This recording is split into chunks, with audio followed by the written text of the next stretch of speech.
بعد جو ججز ہیں وہ جسٹس منصور علی شاہ صاحب کے چیمبر میں گئے، تو یہ کوئی معمولی سی جو ڈیولپمنٹ ہے اس کو نہیں سمجھا جا سکتا۔ آخر وہاں پر جانا اور پھر اس کے بعد شارٹ آرڈر کا جسٹس منیب اختر صاحب کی جانب سے کہنا، اور پھر سورسز یہاں تک بھی کلیم کر رہے ہیں کہ اس وقت پلان بی کے اوپر جو کام ہے وہ شروع ہو رہا ہے، کیونکہ پلان اے تو یہی تھا جی کہ اکثریت مل جائے گی، مخصوص نشستیں مل جائیں گی، پھر آئینی ترمیم ہوگی، قاضی صاحب کو ایکسٹینشن مل جائے گی، تو مخصوص نشستیں تو نہیں مل رہی، اس لیے اس وقت جو پلان بی ہے اس کے اوپر امپلیمنٹ اور اس کی جو تیاریاں ہیں وہ شروع کر دی گئی ہیں کہ اچھا یہاں سے تو شکست ہو گئی ہے، اب پلان بی کوئی بنایا جائے اور اس کے اوپر جو امپلیمنٹ ہے وہ کیا جائے۔ تو یہ تو ناظرین سپریم کورٹ آف پاکستان سے کچھ اہم ترین ڈیولپمنٹس تھیں جو ہوئیں۔ آج فیصلے سنائے جانے کا امکان ظاہر کیا جا رہا تھا کل اجلاس کے بعد، لیکن ابھی جو ہماری سورسز سے بات ہوئی ہے تو آج بھی جو فیصلہ ہے وہ نہیں سنایا جائے گا، اور موسٹ پروبیبلی جمعے والے دن سنائے جانے کا امکان ہے، کیونکہ جمعے کے بعد جو ججز ہیں وہ چھٹیوں پر چلے جائیں گے، تو جمعے والے دن یہ سنانا ضروری ہے، نہیں تو پھر معاملہ چھٹیوں کے بعد چلا جائے گا۔ تو آج بہت مشکل ہے، آپ کہہ لیں کہ 30% یا 70% اس چیز کے امکان ہے کہ فیصلہ نہیں آئے گا، 30% امکان ہے کہ ہو سکتا ہے فیصلہ آ جائے، لیکن کل زیادہ امکانات ہیں فیصلہ آنے کے۔ تو اگر فیصلہ شارٹ آرڈر بھی ہے، اکثریت بھی ہے، یعنی کہ جسٹس منیب جسٹس منصور اپروچ کی، تو پھر قاضی صاحب کا فیصلہ ابھی تک نہ سنانا وہ کلیئر یہ انڈیکیشن ہے کہ ان کے پاس جو اکثریت ہے وہ موجود نہیں ہے۔ بہرحال جی آج سپریم کورٹ آف پاکستان میں جو فوجی عدالتوں کا کیس ہے لارجر بینچ، اس کی بھی سماعت ہونے جا رہی ہے 11:30 بجے، اور ابھی جب میں جس وقت یہ ویلاگ سپریم کورٹ سے میں ریکارڈ کر رہا ہوں تو ابھی تک کوئی جو پیش رفت ہے وہ فیصلہ سنائے جانے کے حوالے سے سامنے نہیں آئی۔ دوسرے نمبر پر ناظرین فارم 45 کے معاملے پر بھی بڑا جھٹکا پہنچا ہے موجودہ شہباز حکومت کو، اور وہ یہ ہے کہ جو قاضی جہانگیری ہیں یعنی کہ جسٹس طارق محمود جہانگیری صاحب، ان کی جانب سے سماعت کی گئی ہے الیکشن ٹریبیونل میں، اور جو لیگی رہنما ہیں ان کی جانب سے بالآخر فارم 45 جمع کروا دیے گئے ہیں۔ بہرحال یہ بتانے سے انہوں نے گریز کیا ہے کہ یہ فارم 45 جو پولنگ سٹیشن سے ان کو ملے ہیں یہ وہ والے فارم 45 ہیں، یا یہ جو الیکشن کمیشن آف پاکستان کے پاس فارم 47 تھے وہ والے فارم 47 وہ بھی سبمٹ انہوں نے کروائے ہیں۔ بہرحال جی اس سے وہ گریز کر رہے ہیں۔ طارق فضل چودھری صاحب سے بھی گفتگو ہوئی، ہچکچا رہے تھے اور نظریں چھپا کر اسلام آباد ہائی کورٹ سے انہوں نے جانے کی جو کوشش تھی وہ کی، اور پھر بعد میں وہ چلے بھی گئے، اور فارم 45 کے حوالے سے کچھ انہوں نے بات نہیں بھی کی، لیکن جسٹس جہانگیری صاحب نے یہ حکم دیا ہے کہ یہ جو فارم 45 سبمٹ ہو چکے ہیں اس کا ریکارڈ اگر کوئی حاصل کرنا چاہے یا اس کو دیکھنا چاہے تو رجسٹرار کو درخواست دیکھنے کے بعد یہ فارم 45 پبلک کر دیے جائیں گے، یعنی کہ پبلک بلکہ کر دیے گئے ہیں، کوئی بھی اس کو دیکھ سکتا ہے اب فارم 45 کو کہ انہوں نے کیا فارم 45 جمع کرائے ہیں، پی ٹی آئی کے کیا ہیں اور دیگر امیدواروں کے کیا ہیں۔ تو یہ جو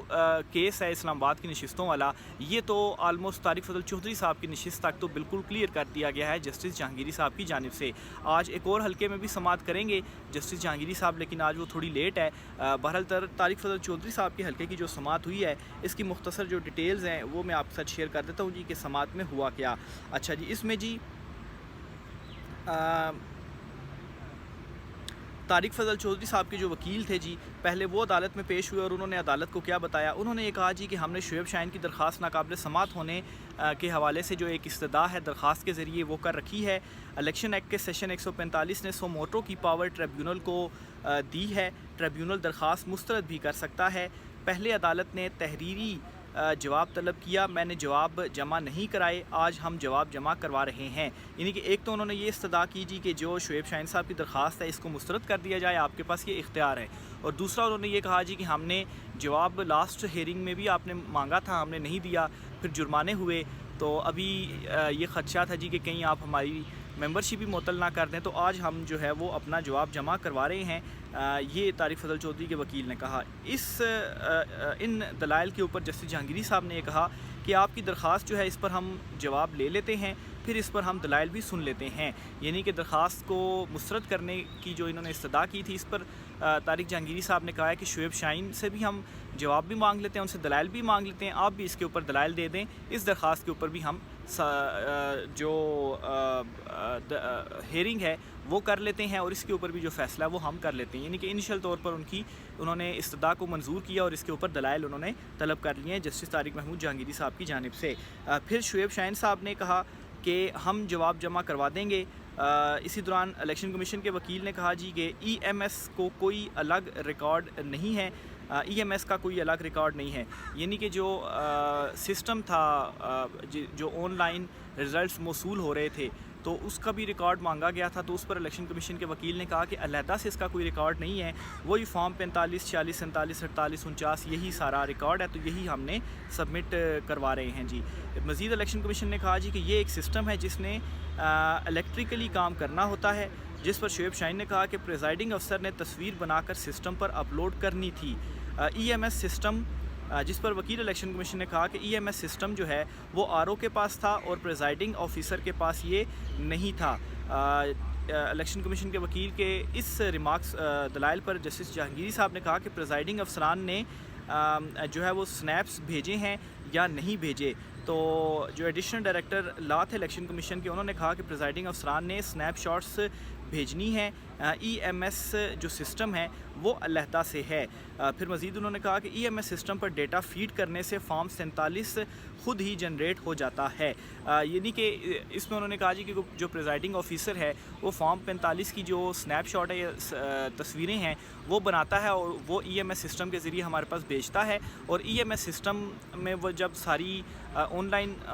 فارم 45 آ جاتے ہیں تو وہاں سے کیلکولیٹ ہو کر پھر ایک فائنل نتیجہ نکلتا ہے فارم 47 کی شکل میں، اور وہ ای ایم ایس سسٹم سے پھر جاری کیا جاتا ہے۔ اس پر جسٹس جہانگیری صاحب نے کہا کہ پریزائڈنگ افسران تصویر لیتا اور واٹس ایپ کرتا ہے، دوسرا راستہ یہ تھا کہ فزیکلی آر او تک جو فارمز ہیں وہ پہنچا دیتا، کیا واٹس ایپ کے ذریعے فارمز بھیجے گئے، جس پر ڈی جی لا نے کہا کہ پریزائڈنگ افسران کی جانب سے فارم فزیکلی آر او تک پہنچائے گئے ہیں، یعنی کہ پہلے انہوں نے تصویریں لے کے بھیجی اور پھر اس کے بعد فزیکلی بھی انہوں نے آر او تک فارم پہنچائے۔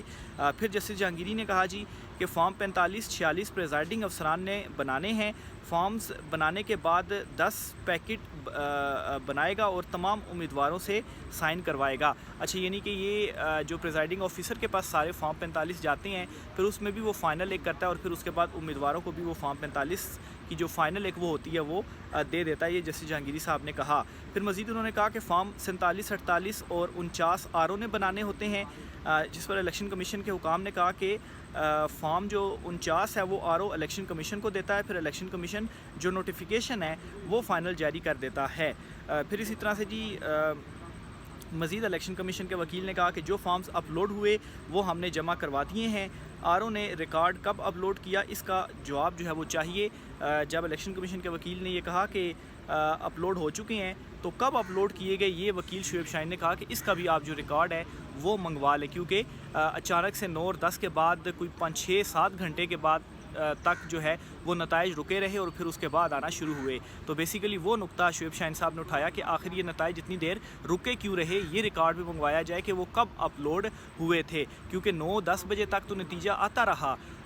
فارم اپلوڈ ہوتے رہے، اچانک سے 6 7 گھنٹے کے لیے کیسے وہ نتائج رک گئے، تو یہ بیسیکلی ان کا نقطہ تھا اور ریکارڈ اس حوالے سے کہا گیا جی کہ یہ ریکارڈ منگوایا جائے۔ تو بہرحال جی جو سماعت تھی پھر ملتوی کر دی گئی ہے،